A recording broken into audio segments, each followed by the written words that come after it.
পশ্চিমবঙ্গ বিধানসভা নির্বাচনে হারের পর আজ মঙ্গলবার সংবাদ সম্মেলন করেন তৃণমূল কংগ্রেস নেত্রী মমতা বন্দ্যোপাধ্যায়। পাশে ভাইপো তৃণমূলের সংসদ সদস্য অভিষেক বন্দ্যোপাধ্যায়।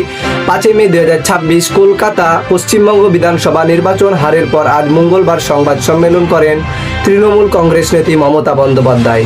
পাশে ভাইপো তৃণমূলের সংসদ সদস্য অভিষেক বন্দ্যোপাধ্যায়। 5 মে 2026 কলকাতা ছবি এনআই ভোটার তালিকায় নিবিড় সংশোধন SIR প্রক্রিয়ায় বিরোধিতায় তৃণমূল নেত্রী মমতা বন্দ্যোপাধ্যায় বাঙালি জাত্যাভিমানে বাতাস দিয়ে পশ্চিমবঙ্গের বিধানসভা জোটে জিততে চেয়েছিলেন। সন্দেহ নেই তার বিরুদ্ধে বিজেপি গোটা রাষ্ট্রশক্তিকে এককাট্টা করেছিল। লড়াইটা তাই ছিল অতীব কঠিন।